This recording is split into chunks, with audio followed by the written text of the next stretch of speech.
صافا لاباس عليكم هانيين؟ كنتمنى تكونوا بالف خير وانتم كتشاهدوا فيديو ديال اليوم ان شاء الله غادي نشارك معكم روتين للعنايه بالبشره المرهقه. كنتمنى ان هذا الروتين تجربوه. بالنسبه للفيديو غادي نبقى دائما نشارك معكم دي ماسك ناتوريل اللي يمكن لكم تستعملوهم في الدار بمكونات طبيعيه ومكونات بسيطه او ميم طون افيكاس. دونك بما اننا كاملين جالسين وحنايا في الكونفينمون، دونك اون بروفيت غادي نستغلوا هاد الكونفينمون هذا وهاد الجلسه في الدار، نستغلوها باش اننا نتهلاو في ريوسنا ونتهلاو في البشره ديالنا وميم طون نتعلموا حوايج جداد باش ما نحسوش بالملل. دونك في الفيديو ديال اليوم غادي نشارك معكم روتين للعنايه بالبشره المرهقه لاستعاده الاشراقه والحيويه، وفي نفس الوقت غادي نشارك معكم شهيوات سهله وبسيطه يمكن لكم تجربوها في رمضان. بقاو معايا حتى لاخر الفيديو باش تشوفوا جميع المكونات. يلا معايا. اول حاجه غادي نغسل البشره ديالي ان جيل نيتوايون. هاد لو جيل اللي كنستعمل دابا اللي هو سيتافيل. بالنسبه لي برودوي ولا لي جيل نيتوايون ولا اي حاجه كتستعملوها للبشره ديالكم، فلو ماكسيموم خاصكم تخليوها ان موا، يعني تتبعوا واحد لا روتين ان موا باش يقدو يعطيكم نتيجه ويقدر يبان المفعول ديالو على البشره ديالكم، وحتى في قوه الاغتسالات كتقدو تاديو البشره ديالكم. دونك انا حاليا هاد الشهر هذا كنستعمل سيتافيل. بالنسبه للسيتافيل فهو كيصلح بالخصوص للبشره الجافه والبشره المختلطه، لانه كيوازن الدهون في البشره وكيرجع لنا داك الدهون اللي خسرناهم، كيرطب البشره بعمق وما كيخليهاش تبقى جافه وفيها القشور. ثاني حاجه هو انني غادي ندير ان غوماج للبشره ديالي. لو غوماج خاصكم على الاقل ديروه مره حتى 3 مرات اسبوعيا، يعني لو غوماج كيختلف من نوع البشره الى اخر. الا بغيتوا تشوفوا كل بشره كيفاش تقشروها كيفاش تعتنيوا بها، غادي نخلي لكم لي فيديو في لا باغ دانفو، يمكن لكم تزوروا صندوق لوز غتلقاو فيه فيديو على البشره على جميع انواع البشرات، طريقه ديال العنايه بكل نوع من انواع البشره. دابا غادي ندير غوماج. بالنسبه للغوماج يمكن لكم تستعملوه بحال اللي كنستعمل انا غوماج الواجد، ولا يمكن لكم في نفس الوقت تستعملوا ان غوماج تصايبوه في الدار، سواء ديروا معلقه ديال السكر البني ومعلقه ديال القهوه التركيه الغير معشبه، ديروا معها معلقه ديال زيت الزيتون اولا معلقه ديال زيت الكوكو، تخلطوهم وديروا بهم ان غوماج.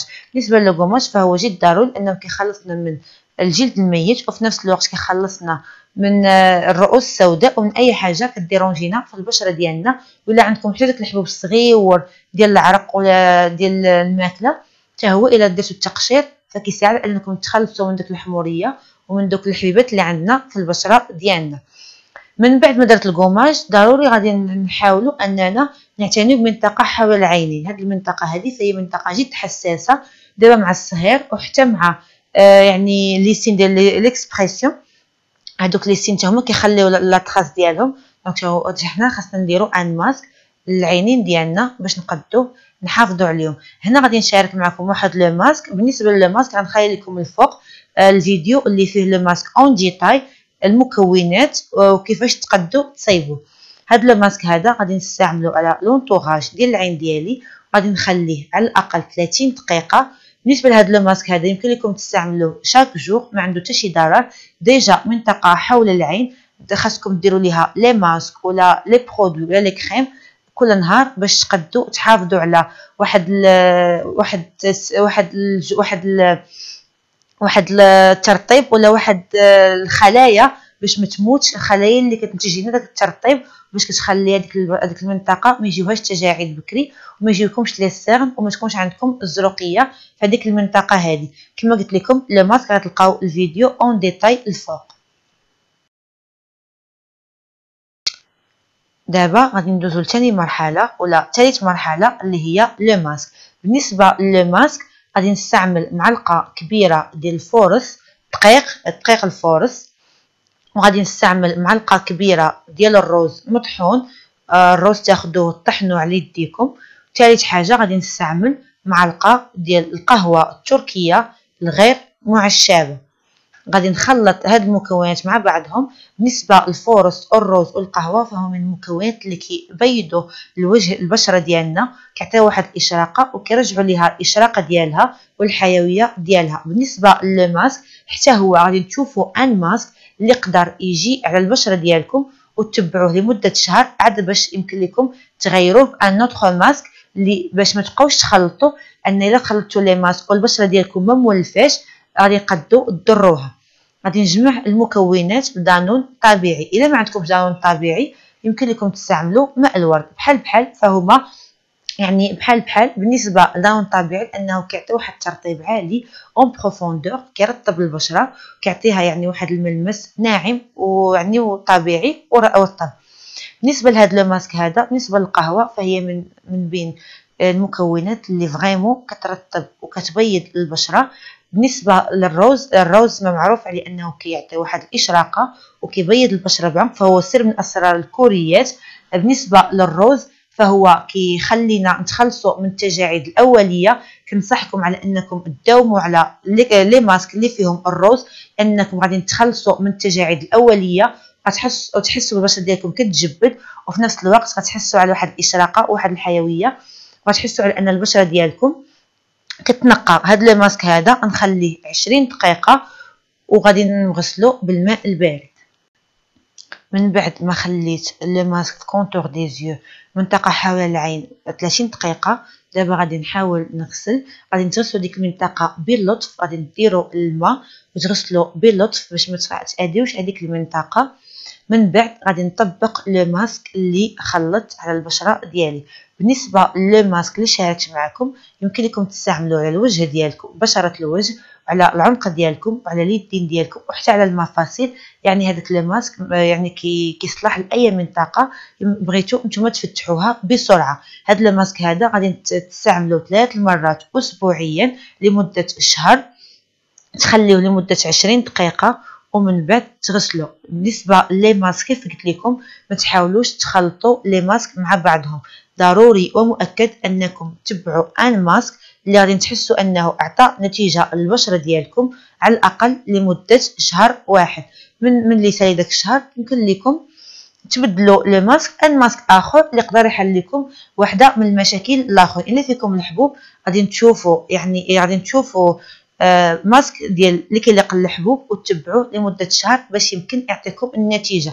ملي كتخلطوا لي ماسك ما غاديش يعطيكم نتيجه، وبهكا نتوما كتضروا البشره ديالكم عوض تحلوا المشاكل اللي فيها، فبالعكس انكم كتضروها وكتعطيكم نتيجه عكسيه. وهنا كيبان لكم على ان لي ماسك ما كيعطيكمش نتيجه. لا، في الغلط اللي كديروا هو انكم اما كتخلطوا اما كديروهم يوميا. لي ماسك كيديروش يوميا وما كنخلطوه.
كيف ما شفتوا من بعد ما شحرت البصله ومطيشه والفلفله وحتى خيزو، دابا غادي نضيف شويه ديال الملحه وشويه ديال الابزار، يعني تشحروهم مزيان ماشي بزاف حتى يطيبوا، غير تشحروهم شويه يبداو يتحمروا وطفيو عليهم العافيه. من بعد درت الملحه، الابزار، الفلفل اللي هو الفلفل الاسود، وغادي ندير المايونيز. المايونيز ديروا على حساب الذوق ديالكم، انا دائما كندير 2 معالق صغار مزيانين باش كيعطي واحد المذاق مزيان. غادي نخلط المكونات. بالنسبه لهاد العماره هذه كلكم تعمروا بها، يعني البطبوط تعمروا بها اي حاجه بغيتوا ديروا لها هاد العماره سهله وفي متناول الجميع، والمكونات ساهلين وبسيطين. دابا غادي نخلط هاد المكونات هادو، ومن بعد غادي نضيف عليهم المايس، غادي نضيف الذره، وغادي نضيف عليهم الكاشير والفرماج غوش، الفرماج احمر يكونوا محكوكين. ومن بعد غادي ندير ايزابيل، وغادي نخلط جميع المكونات وغادي نعمر بهم البطبوط ديالنا.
دابا غادي نشارك معكم هاد السالاد هادي.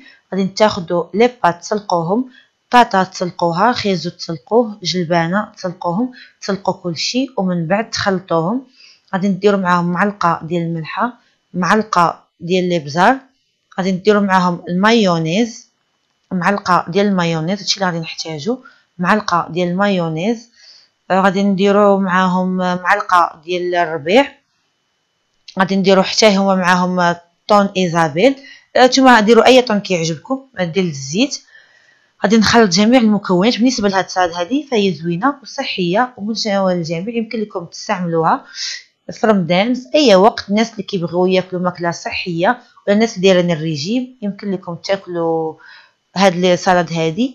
هي لي بات صراحه ما كتنقصش من الوزن، ولكن يمكن لكم تنوعوا بها مره، بالعكس لي بات كيزيدوا شويه في الوزن.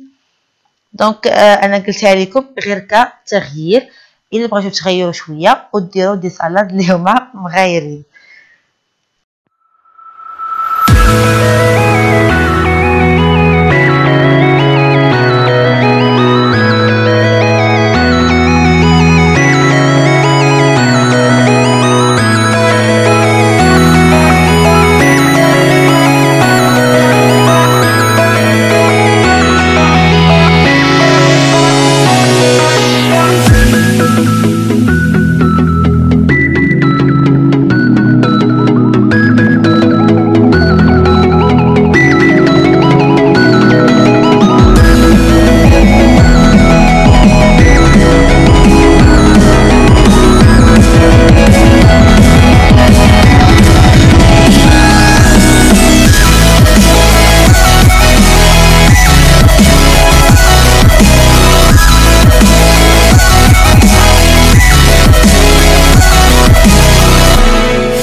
من بعد ما درت الثلج على البشره ديالي، دابا غادي نستعمل هاد الكريم ايدغاتونط. بالنسبه للدومينونس هاد الكريم هذا كريم ايدغاتونط كتيدغاتي اون بروفوندور، يعني عنده واحد الترطيب عالي جدا. بالنسبه للناس اللي كيبغيو انهم يتجنبوا ان تجيهم التجاعيد الاوليه فكنصحكم بهاد الدومينونس هو لا روتين ديالي جديد اللي كندير حاليا. هاد لا كريم هادي كترطب بعمق، ان البشره كتحتاج الترطيب بعمق سواء في رمضان سواء في هذا الفصل الربيع. هو في الصيف اللي كنحاولوا نبدلوا الترطيب، لان الترطيب بعمق كيخلي البشره لينه وما كيجيوهاش التجاعيد الاوليه بكري. دونك هاد لا كريم هي اللي كنستعمل حاليا لترطيب البشره من بعد اي ماسك وشاك.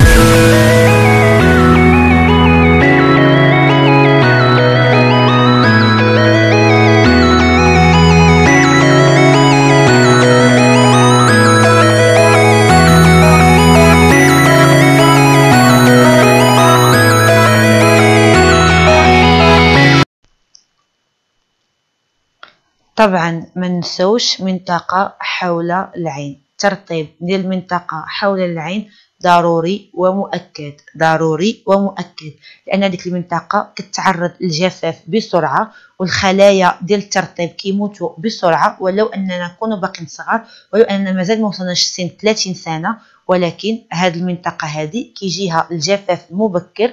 وانا حيت كنبقى نخدم بهذيك المنطقه بزاف، كنبقى نضحك بزاف الحمد لله. دونك هذيك المنطقه كيجيوها لي سين ديكسبرسيون، فاش كتبقى تضحكوا بزاف ولا تهضروا بعينيكم بزاف، هذيك المنطقه كيولي فيها واحد الخطوط رفيعه. دونك خاصها ترطيب بعمق، ترطيب ضروري.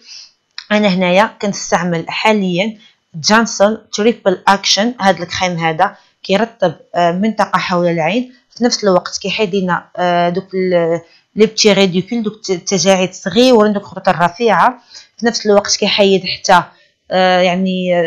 الزروقيه الى عندكم الانتفاخ، كيرطب هذيك المنطقه وكيرجعها صحيه، كيعطيها واحد الاشراقه وواحد اللمعان. ضروري ترطبوا منطقه حول العين. دابا وصلنا لاخر الفيديو، كنتمنى انه يكون نال اعجابكم، كنتمنى انكم تكونوا استفدتوا معايا. الا جربتوا هاد لي ماسك اللي كنشارك معكم خليوها لي في لي كومونتير. ودابا غادي نقول لكم السلام عليكم، ونتلاقاو ان شاء الله في فيديو جديد وفي معلومه جديده كيف العاده. السلام عليكم.